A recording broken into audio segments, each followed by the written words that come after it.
ఇక second point, FIR నమోదైంది రాజమౌళి గారి మీద. సో ఇలాగా ఎవరు అఖిల భారత ఆంజనేయ స్వామి సంఘం అని ఒకటి ఉంది.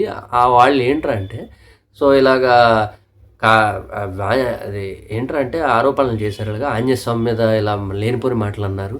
మీరు నమ్మిన ఆంజనేయ స్వామి ఇదేనా నాకు చేసేది అని చెప్పి ఇష్టం వచ్చినవన్నీ వాళ్ళ రైటింగ్స్ వాళ్ళు ఇష్టం వచ్చినట్టు ఏదో మొత్తం మీద మెన్షన్ చేసేసి ఎఫ్ఐఆర్ నోట్ చేసేసారు రాజమౌళి గారి మీద.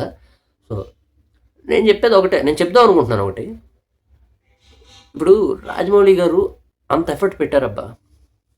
ఆయన ప్రతి ఫిలిం కూడా, ఈ ఫిలింకి ఇంకా ఎక్కువ పెట్టారు. ఆయన ప్రతి ఫిలిం కూడా ఆయన ఈవెంట్ దగ్గర నుంచి మూవీ ఈవెంట్కి అంత ప్రిపేర్ చేశారంటే, అంత ప్రాక్టీస్ చేశారంటే, మూవీకి ఎంత ఏ లెవెల్లో ప్లాన్ చేసి ఉంటారు, ఏ లెవెల్ ప్రీ ప్రొడక్షన్ వర్క్ జరుగుతుంది, ఏ లెవెల్ అసలు ఆయన ఆలోచించి ఆయన థింకింగ్ అని ఆయన ప్రాక్టీస్ కానీ ఏ లెవెల్లో ఉంటాయి. అంత బాగా కష్టపడి అంత చేస్తే ఒక్కసారిగా గ్లిచెస్ వచ్చేటప్పటికి ఏంట్రా అంటే ఆయనకి బాధ, కోపం, ఎమోషన్స్ అన్నీ కలగలిపి వచ్చేసి ఆయన ఏమన్నాడు అంటే, వాళ్ళ నాన్నగారు అంతకుముందే అన్నారు, హనుమని గుండెల మీద ఉన్నాడు రాజమౌళి అని.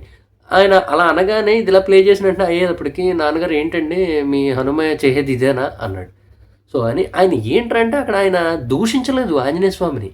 అరే నేను ఇంత కష్టపడ్డాను స్వామి, ఇంత బాగా తీశాను సినిమా, అది ఇంతలా గ్రాండ్ స్కేల్లో చేస్తే ఇదే ఇలాగ వస్తున్నాయి ఏంటి, ఇది ఇలా ఆగిపోతున్నాయంటే, ఇలా ఒకదాని తర్వాత ఒకటి ఇలా ఇబ్బందులు వస్తున్నాయంటే స్వామి అని ఆయన బాధని వ్యక్తపరుచుకున్నాడు అనమాట.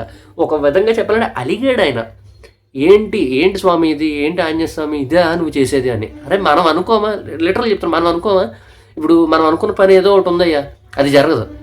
ఏంటి దేవుడు అసలు నువ్వు ఉన్నావా, అసలు నువ్వు అనేవాడు ఉంటే ఇవన్నీ జరగవు కదా అని మనం అనుకోమా. కొన్ని లక్షల సార్లు అనుకుని ఉంటాం. అసలు నువ్వు లేవు, ఇక నుంచి నేను నిన్ను అసలు గుడికి కూడా రాను, పూజించడం కొన్ని లక్షల సార్లు అనుకుంటారు ప్రతి ఒక్కళ్ళు. అనుకున్న చిన్న పని అవ్వకపోతేనే. అలాంటిది అంత పెద్ద పని, అంత పెద్ద విజను, అంత పెద్ద ప్రాక్టీస్, ఒక 1000% ఎఫర్ట్ పెట్టి అలా జరిగేటప్పటికి ఆయన బాధ వచ్చేసి కోపంలో, ఎమోషన్లో అలిగాడు. ఏంటయ్యా ఇది ఇలా జరిగింది, ఎటువంటి ఇబ్బందులు లేకుండా బాగా ప్లే అవ్వచ్చు కదా అని ఆయన ఉద్దేశం అన్నమాట. మళ్ళీ తర్వాత మాట మళ్ళీ మీరు చూడే ఈ ఒక్క మాటను మాత్రం ఇదేనా మీ ఆంజనేయ స్వామి చేసింది అన్నది మాత్రం పట్టుకున్నారు. కానీ తర్వాత చూడండి, మా ఆవిడికి ఆంజనేయ స్వామి, ఆయన ఏమన్నాడు, మా ఆవిడికి ఆంజనేయ స్వామి అంటే చాలా ఇష్టం, ఒక ఫ్రెండ్లా ట్రీట్ చేస్తుంది ఆవిడని. నాన్నగారండి సరే అండి మీ ఆంజనేయ స్వామి అయితే కాపాడలేకపోయాడు, ఇప్పుడు మా ఆవిడ ఆంజనేయ స్వామి కాపాడతాడేమో చూద్దాం అని చెప్పి ప్లే చేశాడు. అప్పుడు ప్లే అయింది.